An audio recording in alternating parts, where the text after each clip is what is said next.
Un grand merci pour votre accueil, d'être si nombreux ce soir et de participer par votre présence ce soir à Saint-Nazaire à cette dynamique que maintenant tout le monde perçoit. Vous participez à cette heure à quelques dizaines, quinzaines de réunions hebdomadaires qui se tiennent en complément des meetings de notre candidat, et chaque jour, chaque soir, quand nous circulons dans le pays, les parlementaires, les membres du Parlement de l'Union populaire, eh bien, nous voyons cette dynamique se traduire par votre enthousiasme, par votre nombre aussi, par tout ce que vous nous racontez de toutes les actions que vous menez sur le terrain. Soyez-en remerciés. Un grand merci pour cette soirée que vous avez organisée. Bravo à celles et ceux qui ont contribué et à toutes celles et ceux parmi vous qui ont choisi de consacrer leur vendredi soir à cette campagne électorale en venant écouter quelques oratrices et orateurs politiques. Merci beaucoup pour votre accueil.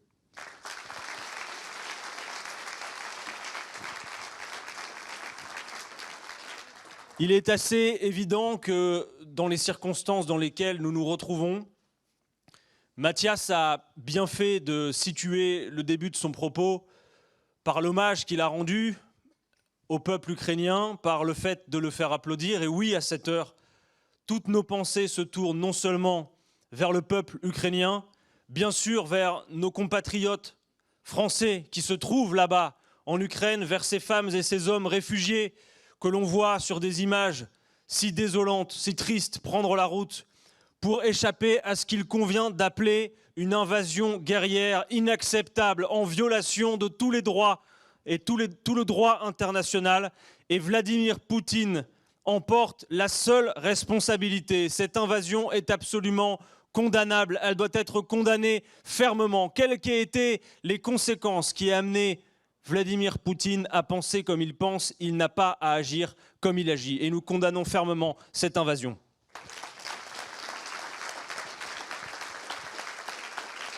Alors bien sûr, dans un moment comme celui-là, toutes sortes d'émissions en continu permettent à des grands penseurs de venir donner leur avis. Et heureusement que certains d'entre eux ne sont pas candidats à l'élection présidentielle et encore moins président de la République, car sinon nous irions immédiatement à la Troisième Guerre mondiale. Mes amis, il y a des paroles de raison qu'il faut entendre dans une situation comme celle que nous avons sous les yeux. Il n'y a pas de résolution militaire au conflit qui est en cours sur place.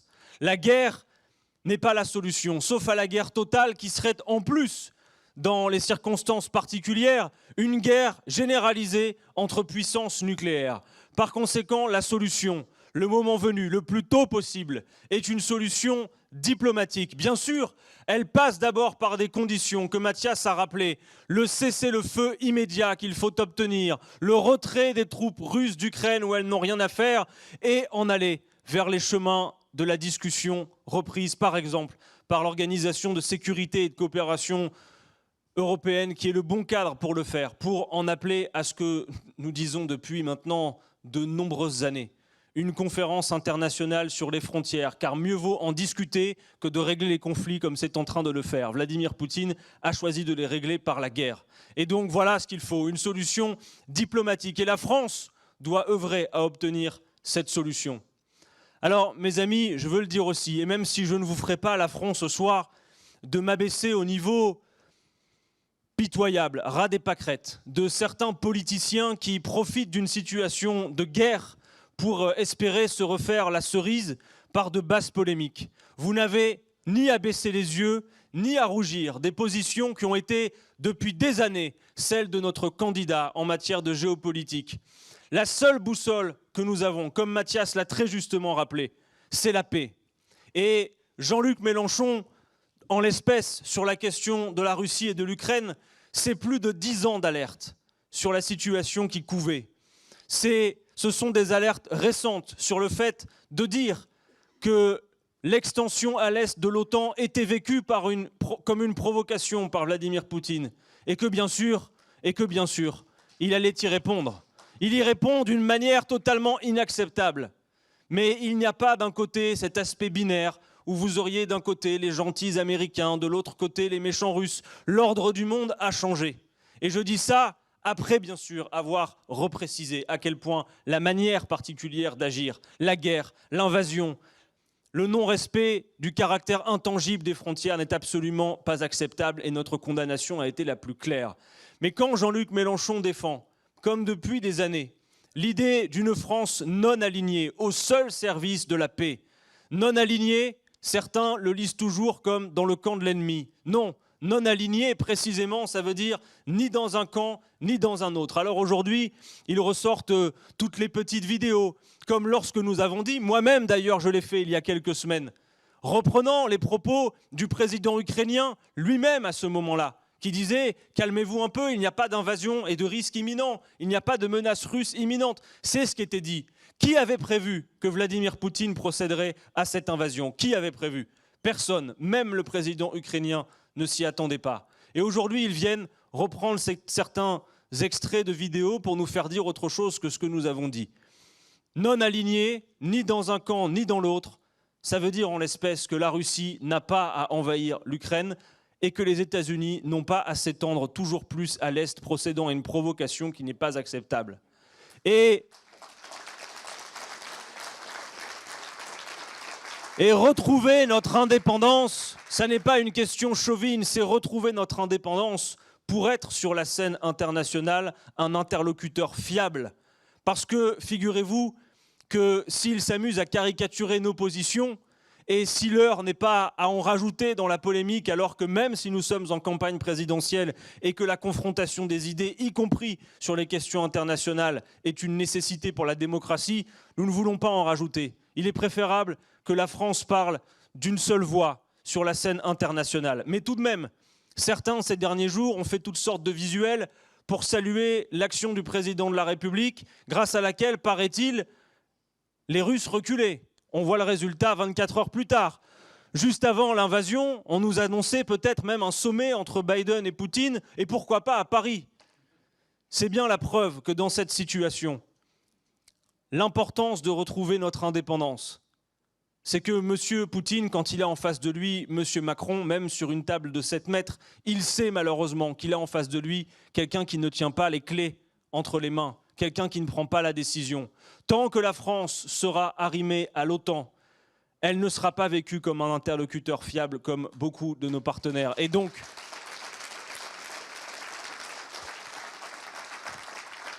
cette question de notre indépendance, pour jouer pleinement le grand rôle que la France doit jouer sur la scène internationale, celle d'une puissance médiatrice indépendante. Et soyez sûrs d'une chose, en toute hypothèse, en toute circonstance, notre boussole, notre obsession, celle de Jean-Luc Mélenchon depuis des années, c'est celle qui doit être maintenue à tout prix, c'est la paix.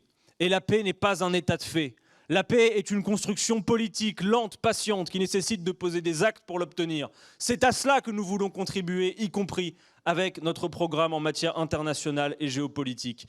Et donc, vous n'avez pas à avoir honte d'aucune façon de nos positions.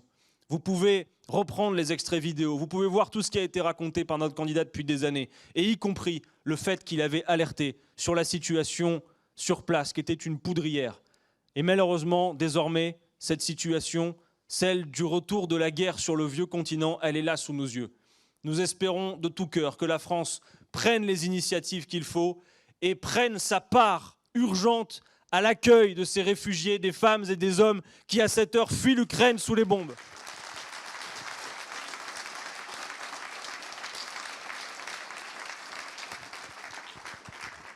Il fallait commencer par là. Maintenant, évidemment, et malgré la difficulté posée par ces circonstances, je viens à mon tour aux propos sur notre campagne, et le fait de vous voir si nombreux ce soir, je le disais, atteste de cette dynamique.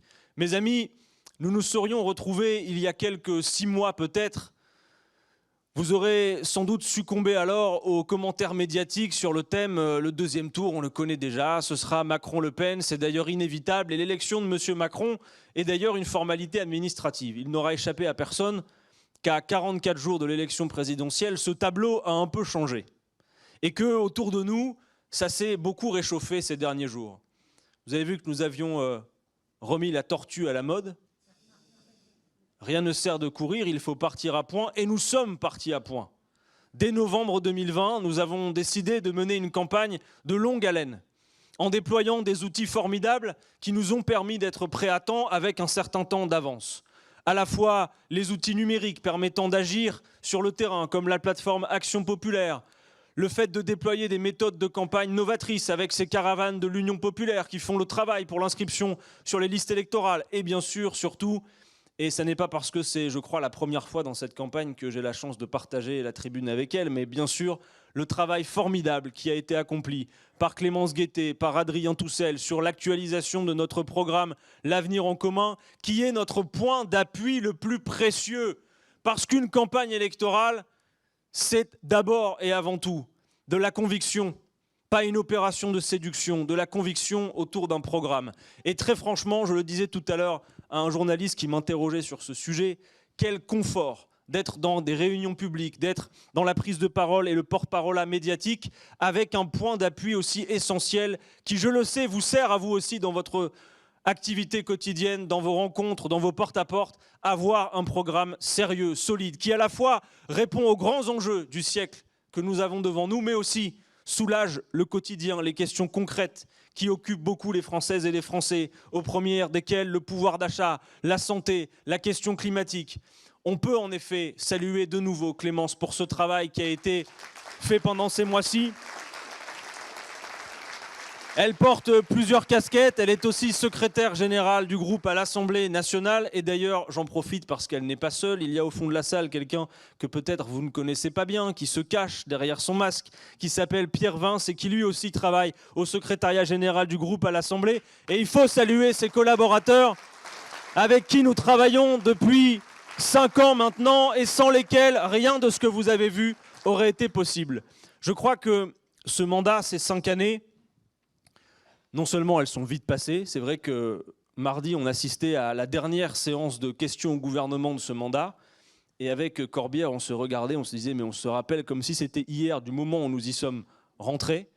Je crois qu'on peut le dire et que, vu la composition de la salle, c'est pas vous qui allez me démentir, mais le mandat qui nous a été confié, celui d'être des opposants sans faille à la politique d'Emmanuel Macron, je crois qu'on peut le dire, nous l'avons honoré.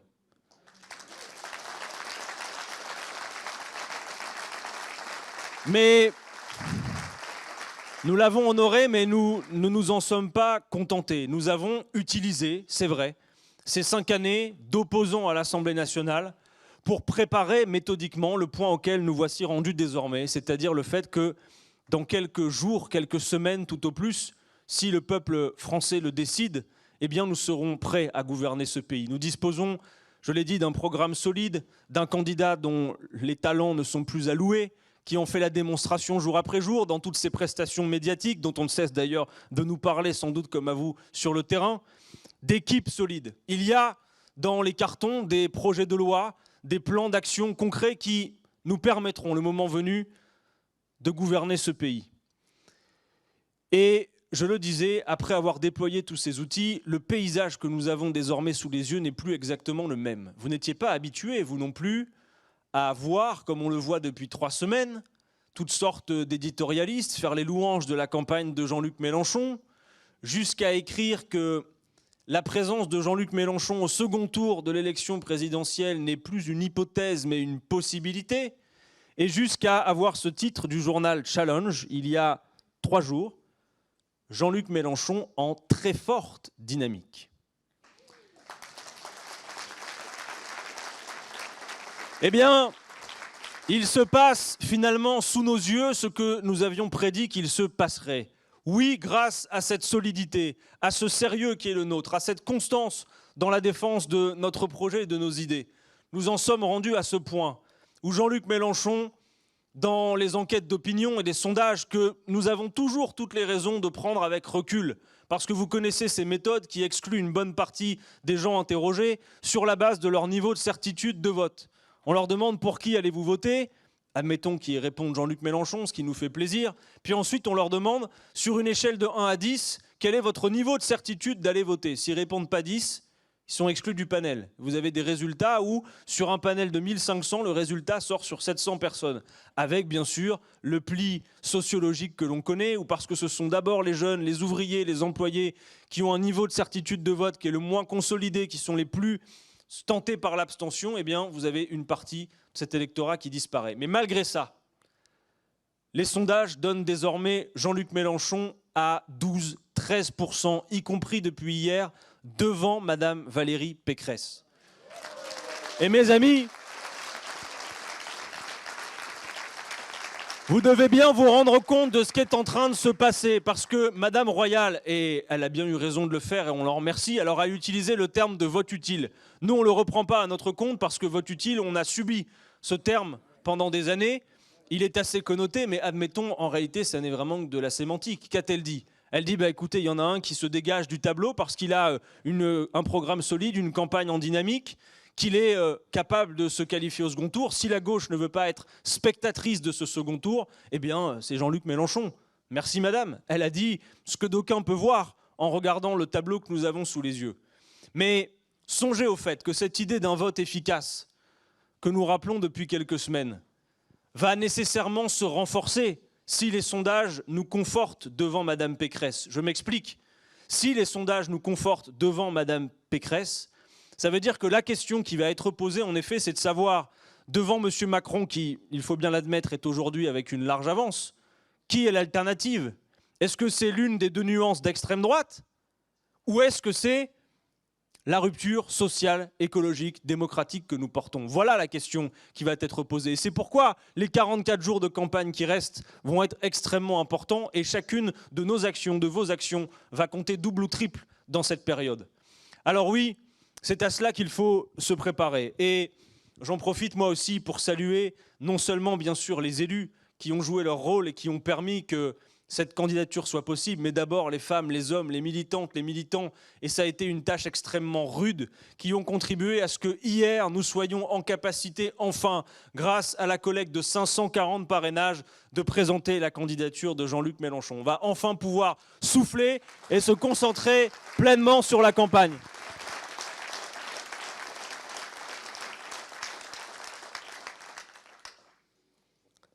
Alors, Clémence a commencé à en parler, mais bon, ce programme, c'est 600 mesures, même plus que ça, je crois d'ailleurs, 680. C'est beaucoup de chapitres que vous irez découvrir si ce n'est pas déjà fait, mais il y a une question qui nous paraît centrale, que Clémence a commencé à évoquer, c'est la question de l'urgence sociale. On a vécu ces 5 années sous toute forme d'urgence. L'état d'urgence d'abord, puis l'urgence sanitaire. Et nous sommes partisans de l'idée que dès notre arrivée au pouvoir, nous devrons instaurer une grande loi d'urgence sociale. Et il y a toutes les raisons de le défendre sans jamais hésiter. Parce que désormais, bien inspiré, qui viendrait vous dire qu'en effet, on ne peut pas financer. Quand on voit quel gabegie ça a été d'accumulation de richesses entre quelques mains. Et tout cela n'est pas tombé du ciel, ni même de la pandémie, mais bien de la politique d'Emmanuel Macron. Quand nous sommes arrivés à l'Assemblée, certains nous ont dit qu'un peu trop tôt, nous lui avions collé sur le front l'étiquette de président des riches. Mais maintenant, et même s'il n'est toujours pas descendu dans l'arène pour le défendre, M. Macron a un bilan. Et ce bilan conforte cette idée. Nous avions raison de le qualifier d'entrée de jeu comme le président des riches. C'est le président qui, par sa politique, a permis que les 500 familles les plus riches de France, qui possédaient un patrimoine de 500 milliards au début de ce quinquennat, en possèdent aujourd'hui le double. C'est le président qui a permis que désormais 5 personnes en France, 5 milliardaires, Clémence s'est chargée de leur régler un peu leur compte, mais 5 milliardaires possèdent autant que 27 millions de personnes dans ce pays, 40% de la population. Et pendant la pandémie, ils ont accru leur fortune comme jamais, 240 milliards en 19 mois de pandémie, qui, comme par hasard, et Jean-Luc Mélenchon a parlé des chiffres jumeaux lors d'un de ses derniers meetings, 240 milliards, c'est l'accroissement du patrimoine des milliardaires pendant la période Covid, mais 240 milliards, c'est aussi peu ou prou exactement le montant des aides que l'État a dépensées pendant la période Covid. Donc en quelque sorte, vous voyez bien le transfert, dans quel sens il se fait.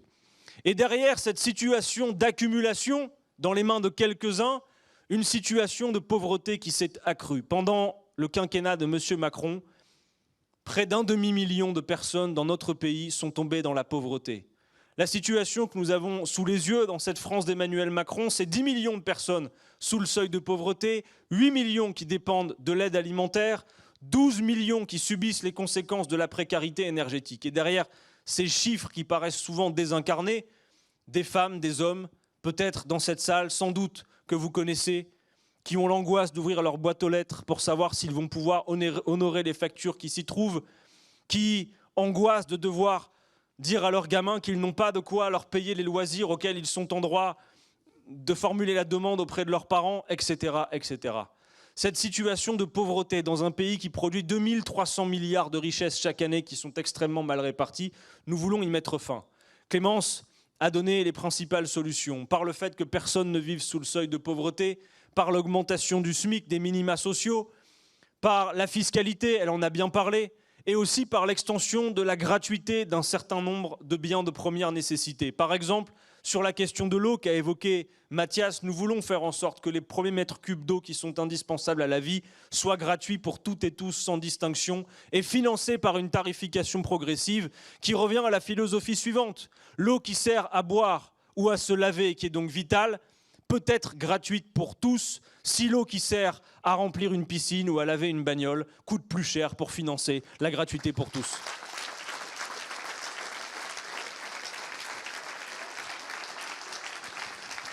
Alors, dans ce programme, il y a les mesures pérennes, mais il y a aussi des mesures qu'il faut prendre pour faire face à la situation particulière, peut-être, nous l'espérons, la plus ponctuelle possible, mais les informations récentes nous disent plutôt que ça va durer. Je pense bien sûr à l'inflation et à la hausse des prix. Oui, nous sommes les partisans du blocage des prix des produits de première nécessité. Et qu'on ne nous dise pas qu'on ne peut pas le faire, car dans ce pays, les prix étaient régulés jusque dans les années 80, jusqu'en 1986. Et M. Macron lui-même a utilisé les dispositifs légaux qui permettent de bloquer les prix lorsque le marché a produit cet effet avec l'offre et la demande que le prix du gel hydroalcoolique allait exploser en période de pandémie. Ils ont bloqué les prix sur le gel hydroalcoolique. Eh bien, nous bloquerons les prix sur un certain nombre de produits, notamment sur l'énergie, notamment sur les produits alimentaires et d'hygiène de première nécessité et sur, vous savez, les fameux 5 fruits et légumes dont on vous rabat les oreilles à longueur de journée qu'il faut absolument les manger pour prendre soin de vous et de votre santé, mais dont jamais on ne se soucie de savoir si vous avez les moyens et les conditions pour vous les payer. Voilà ce que nous allons faire avec ces dispositifs de blocage de prix, pour soulager la vie des gens dans l'immédiat, parce que c'est une nécessité absolue. La question des prix, elle dépend aussi énormément de leur volonté de tout remettre dans les mains du marché.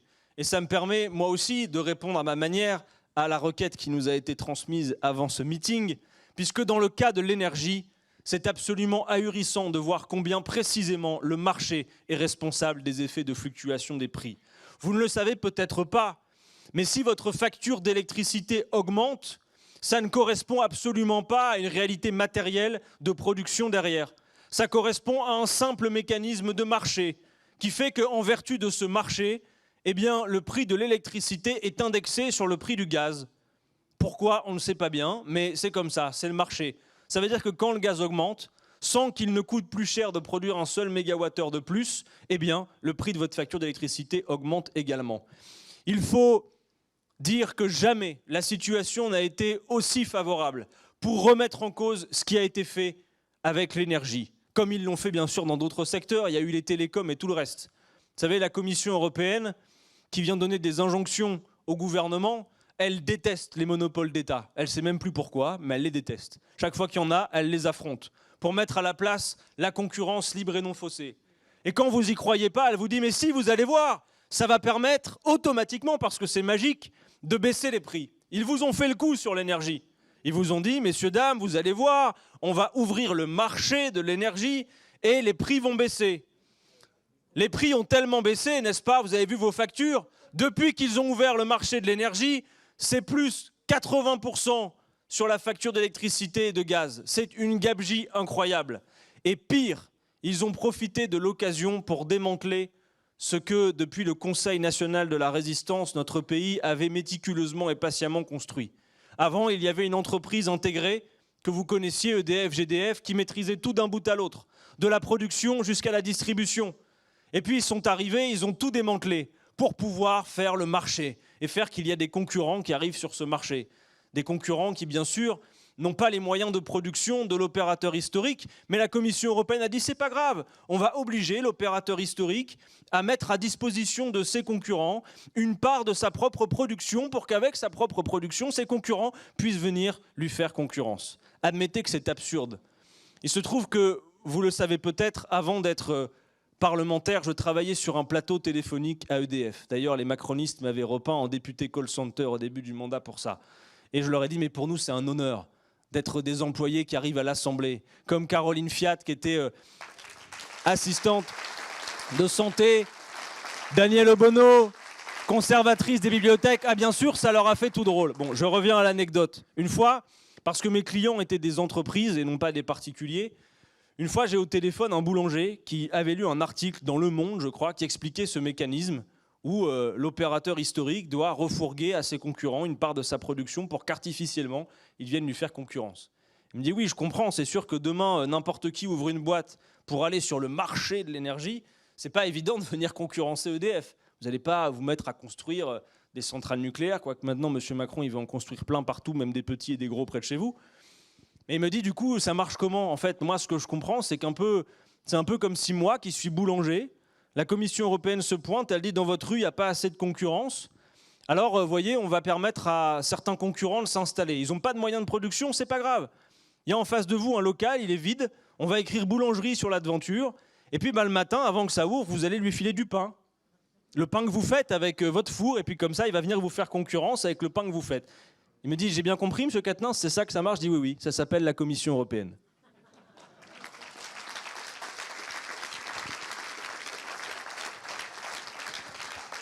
Eh bien, ça aussi, il faut le dire, nous allons, et même si les traités actuels nous en empêchent, ce programme, en effet, connaît quelques obstacles, notamment les traités européens, mais nous avons été jusqu'à penser comment franchir ces obstacles. En toute hypothèse, ce que le peuple français décidera, nous l'appliquerons.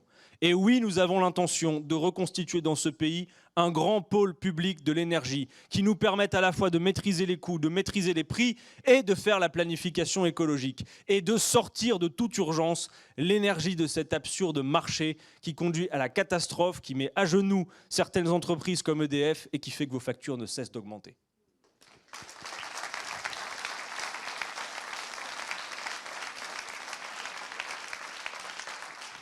Alors, je voulais ce soir vous parler aussi et vous donner quelques billes pour résister à la propagande en cours, parce que M. Macron n'est toujours pas candidat.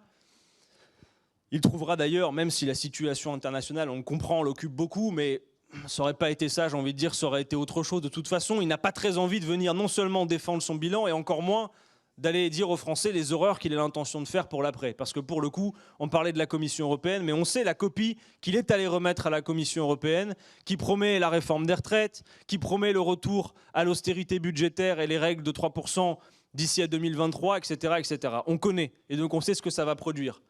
C'est M. Macron qui a fermé 17 000 lits à l'hôpital en l'espace de ce quinquennat, qui en fermait 5 000 encore en pleine crise sanitaire, quand il disait « la santé n'a pas de prix, l'hôpital est notre bien le plus précieux, etc. etc. » Donc on connaît. Non, ce dont je voulais vous parler, c'est de la propagande absolument incroyable que nous avons en ce moment sur le front de l'emploi et du chômage. Vous avez tous les jours des papiers qui saluent le succès formidable de ce gouvernement en matière d'emploi et de baisse du chômage. Et tout le monde est sommé d'applaudir. Quand vous avez un grand journal comme Les Échos qui vous dit c'est une baisse historique, eh ben, sur les plateaux, on exige de vous que, allez, M. Quatennens, applaudissez M. Macron. Je dis, moi, j'aurais bien envie d'applaudir avec vous, de sortir ma trompette et de faire un concert de louanges au gouvernement. Il n'y a pas de problème. Simplement, quand on regarde de plus près derrière les statistiques ce qui s'y trouve, c'est pas aussi évident que cela. On se réjouira toujours, Clémence, Mathias, moi et tous les autres, si un gouvernement réussit à faire baisser le chômage de masse, qui est un des principaux fléaux que nous avons dans le pays. Mais là, c'est autre chose. La baisse historique de 7% dont on nous parle est d'abord un effet statistique que vous connaissez bien. Il y a 3 catégories au chômage dans notre pays. Et c'est la catégorie A qui est publiée pour afficher les statistiques et faire les articles des Échos et les interviews de Mme Borne. Mais en réalité, derrière cette baisse de 7% du chômage, il y a quelques secrets de fabrication. C'est comme dans la magie, il y a des tours, vous savez. Ben là, en l'occurrence, le tour de magie repose quasi exclusivement sur une explosion de la précarité de l'emploi.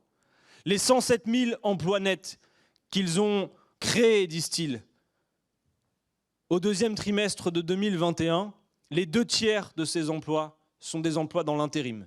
Des contrats de moins d'un mois, parfois de moins d'une semaine ou même de moins d'un jour, qui vous font disparaître des statistiques du chômage pour le trimestre, même avec un jour de travail.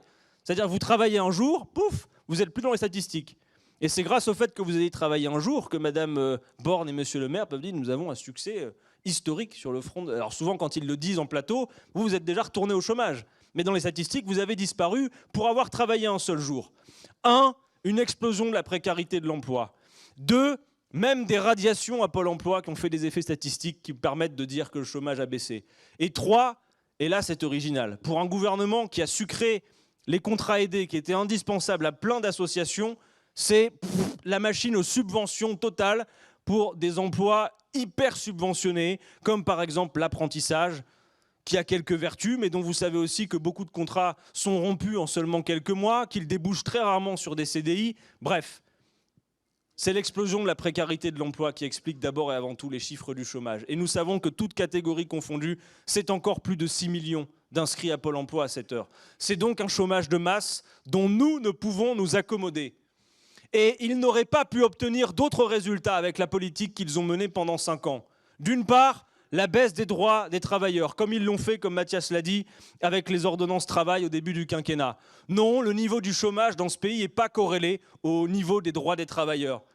Et de l'autre côté, la réforme de l'assurance chômage, qui alors qu'un chômeur sur 2 n'est déjà pas indemnisé, vient en plus rendre les conditions d'accès à l'indemnité encore plus rudes et vient baisser les indemnités, tant et si bien que vous avez un nombre considérable de chômeurs qui eux aussi sont tombés dans la pauvreté. Il faut rappeler à M. Macron que les responsables du chômage, ce ne sont pas les chômeurs, mais les gouvernements incapables de mener des politiques publiques qui véritablement créent de l'emploi pérenne. Et M. Macron ferait bien de se rappeler que dans notre Constitution, l'emploi est un droit. C'est écrit comme ça dans la Constitution. On parle de droit à l'emploi. Vous voyez bien qu'on en est très loin. Eh bien nous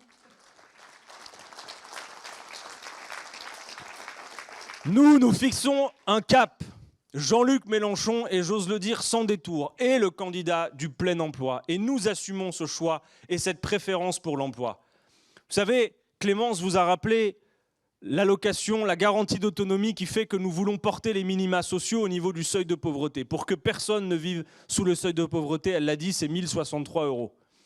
Mais nous ne sommes pas d'accord, et pour une raison que je vais vous donner, qui est précise, avec l'idée d'un revenu universel. Le revenu universel, c'est quoi ? C'est pas le fait que les gens ne vivent pas sous le seuil de pauvreté, c'est le fait de distribuer une allocation, en l'occurrence je crois que c'était 700 €, à tout le monde. Quand je dis à tout le monde, c'est à ceux qui ont très peu, comme à ceux qui ont beaucoup. Et l'idée qui était derrière ce revenu universel, c'était l'idée que le travail, inéluctablement, allait manquer. Qu'on n'y pouvait rien, en quelque sorte, que le travail va manquer parce qu'il y a eu des bons technologiques, etc. Et donc on n'a pas le choix. Eh bien, je vous le dis, mes amis, appliquer un programme comme l'Avenir en commun, c'est non pas manquer de travail et d'emploi, c'est devoir former rapidement, organiser les conditions, de mettre plein de femmes, plein d'hommes au travail pour accomplir toutes les tâches que nous avons à accomplir pour relever ces grands défis, au premier desquels la planification écologique, comme Clémence vous en a parlé. Oui, nous assumons notre préférence pour l'emploi et le choix de politiques qui permettent le plein emploi. D'abord avec des méthodes qui ont déjà connu un certain succès par le passé. La productivité a beaucoup augmenté ces 20-30 dernières années. On produit avec moins de travail humain toujours plus de richesses. Je crois me souvenir que c'est avec 2 fois moins de travail humain aujourd'hui, 50 fois plus de richesses qu'à une certaine époque. Et pourtant, les salariés n'ont pas vu ni leur salaire augmenter en proportion, ni le temps de travail diminuer. Alors là, vous dites, attendez, il est en train de nous expliquer qu'avec moins de travail humain, on produit plus de richesses. Pourtant, on n'a pas vu nos salaires augmenter, ni le temps de travail diminuer. Alors pour qui on a bossé ? Où va le surplus de productivité ? Là, c'est très simple, vous regardez en 10 ans, plus 70% pour les dividendes. Et là, encore une fois, c'est des records incroyables dans la période qu'on a connue. 70 milliards en 2021, bravo, champion du monde. Seulement 10% d'augmentation de salaire et l'investissement productif dont nous aurons tant besoin pour faire tout ce dont Clémence et Mathias ont parlé, qui lui a reculé de 5%. Donc ça n'est pas vrai de dire qu'ils investissent pour demain, qu'ils se soucient de l'avenir. D'ailleurs, bien souvent, en période d'élection présidentielle, quand vous écoutez le patronat, c'est à peu près les mêmes discours. Alors, vous allez baisser nos impôts de production, vous allez dégréver ceci, cela, etc., etc. Toujours la même chose. Et en prétextant du fait que la France, finalement, ferait crouler les entreprises sous les impôts de production. Il pourrait aussi rappeler que la France se trouve en tête du peloton des pays qui aident le plus leurs entreprises. Ils en ont reçu beaucoup des aides, 140 milliards d'aides versées de toutes sortes aux entreprises, entre le CICE, le crédit d'impôt recherche, toutes les aides d'installation directe, 140 milliards. Tiens donc, encore un chiffre jumeau, 140 milliards, c'est le déficit de l'État. Vous voyez ? Si on ne versait pas autant d'aides sans contrepartie, on pourrait aussi largement combler ce déficit. Donc nous, ça consiste à dire, la foire aux dividendes, c'est terminé. Si le seul discours politique que vous avez à nous proposer, c'est de dire baissez-nous nos impôts, nous on vous dit c'est autre chose. Clémence en a parlé, c'est gouverner par les besoins. Ce qu'on vous offre, c'est de la prévisibilité. Mais oui, nous allons reprendre certaines batailles. Par exemple, puisque la productivité a beaucoup augmenté et que les salaires n'ont pas augmenté en proportion, ni la diminution du temps de travail, cette bataille-là, la mère de toutes les batailles, de toutes les conquêtes sociales, nous allons la reprendre. Oui, nous allons reprendre le mouvement interrompu de diminution du temps de travail. Parce que ça crée de l'emploi. Nous allons le faire dans la semaine, en appliquant réellement les 35 heures, en ouvrant les discussions immédiatement pour aller vers la semaine de 32 heures. Nous allons le faire aussi, et ça n'est pas un cadeau offert par le Père Noël, la 6e semaine de congés payés, parce que depuis les années 80, il n'y en a pas une de plus. Alors que pourtant la productivité a augmenté.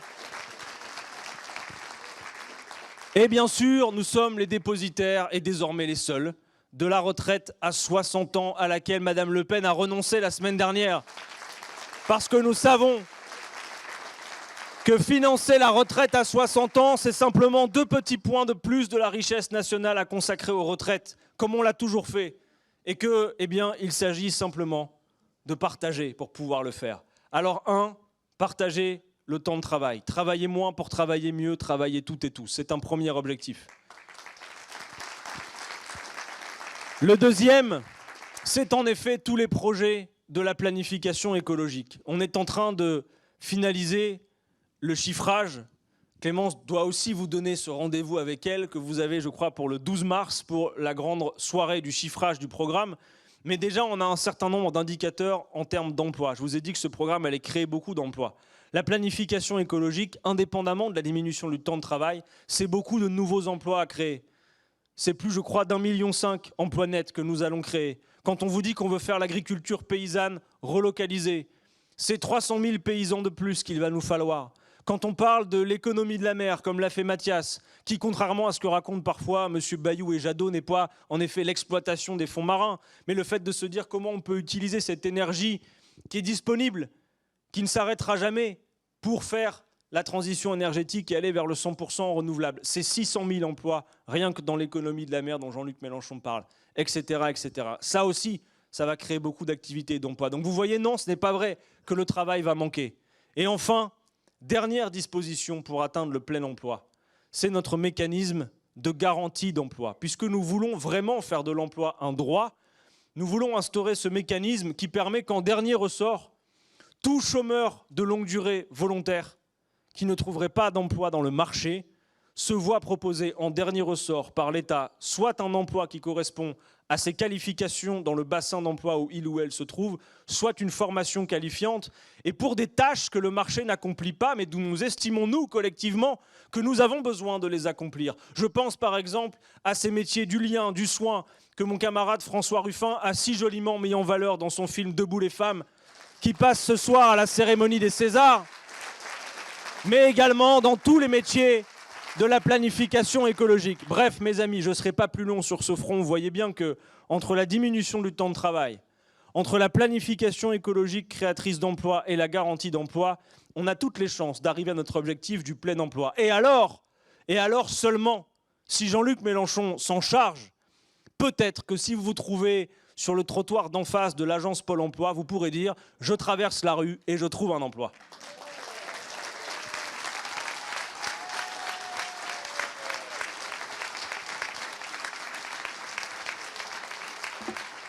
Mes amis, je conclus en vous disant qu'il nous reste en effet 44 jours et que quand on nous interroge désormais, on nous dit « mais vous êtes en train de reproduire le scénario de 2017 » avec Jean-Luc Mélenchon qui était, rappelez-vous-en toujours, à 10-11% dans les sondages jusqu'au 18 mars.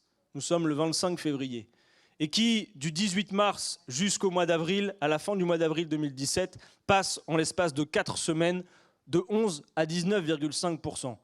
Sauf que voilà, désormais, les gens qui nous interrogent, qui observent comme nous la situation, voient que pour accéder au second tour, il n'y a pas besoin de faire 19,5%. Bien sûr, nous souhaiterions reproduire ce que nous avons su faire et que toutes celles et ceux qui, dans ce pays, ont voté pour l'avenir en commun, se sont regroupés autour de la candidature de Jean-Luc Mélenchon en 2017, le fassent de nouveau. Ils ont toutes les raisons de le faire.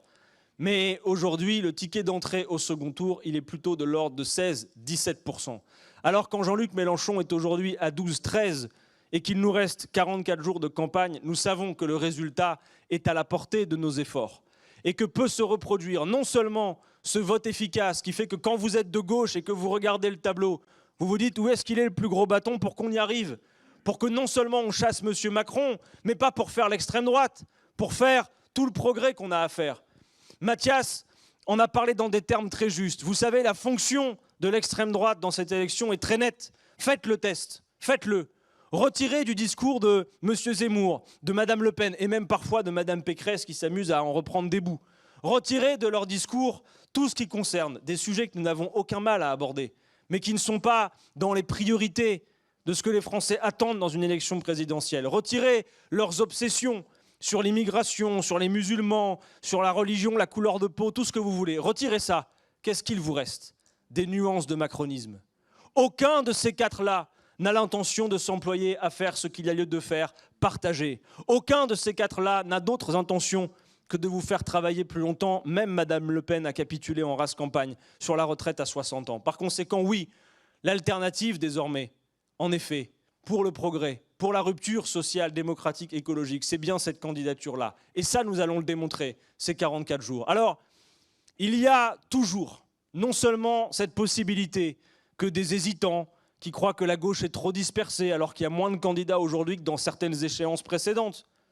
Et que d'ailleurs peut-être, même si nous ne le souhaiterons jamais, parce que l'étape des parrainages ne doit pas être une étape couperée pour empêcher des candidatures, mais il est possible que le mouvement à venir, ces prochains jours, soit plutôt un mouvement de retrait de certaines candidatures qui peut-être n'auraient pas atteint les 500 parrainages. Donc ce n'est pas ça le problème.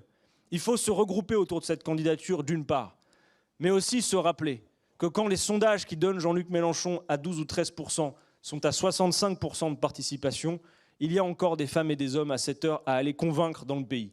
Et le résultat ne dépend que de cela, pas des commentaires, pas des sondages, du fait de savoir si dans les rues de Saint-Nazaire, comme partout dans le pays, il y a des gens qui à cette heure n'ont pas l'intention d'y aller, qui parce qu'on les aura convaincus vont faire ce choix. C'est le plus important. Et cela, il ne faut pas leur faire la leçon. Ils s'abstiennent et ils ont bien des raisons de s'abstenir. Ils disent, vous vous rappelez, 2005, on a voté le référendum sur les traités. On a dit non, ils n'ont pas appliqué notre vote. Ça, c'est une cicatrice qui reste ouverte. Ensuite, ils nous disent, souvent, il y a eu 3 quinquennats, c'est 3 alternances politiques. C'est 3 couleurs différentes. C'est M. Sarkozy, clairement de droite, M. Hollande qui nous a dit qu'il était de gauche, M. Macron qui nous a dit tout ça, ça n'existe plus, je fais autre chose, mais dans nos vies, qu'est-ce qui a changé? 3 fois rien, et quand ça a changé, souvent c'est pire. Alors on en a marre.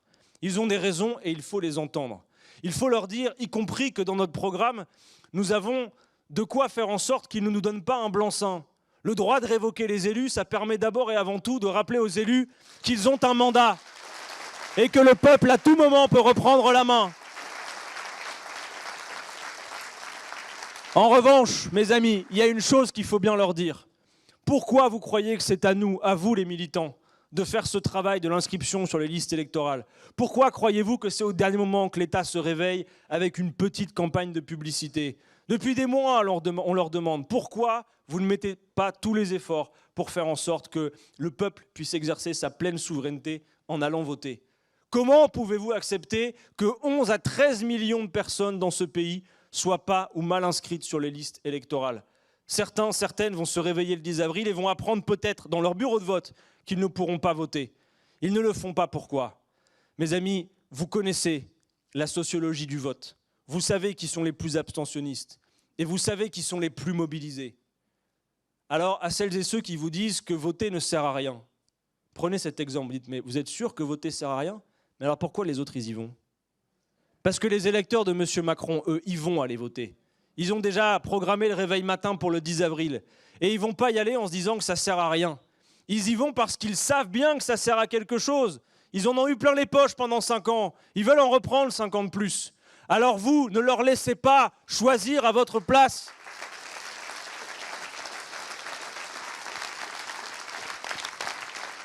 Et Jean-Luc Mélenchon l'a dit, si nous arrivons à nous qualifier au second tour, dès le 10 avril au soir, Jean-Luc Mélenchon proposera à toutes celles et ceux, quel qu'ait été leur vote précédent, de venir gouverner avec nous, pour la raison qu'alors, et alors seulement, grâce à vos suffrages du premier tour, on saura pour appliquer quel programme, celui que Clémence Guettet a coordonné, et pas un autre.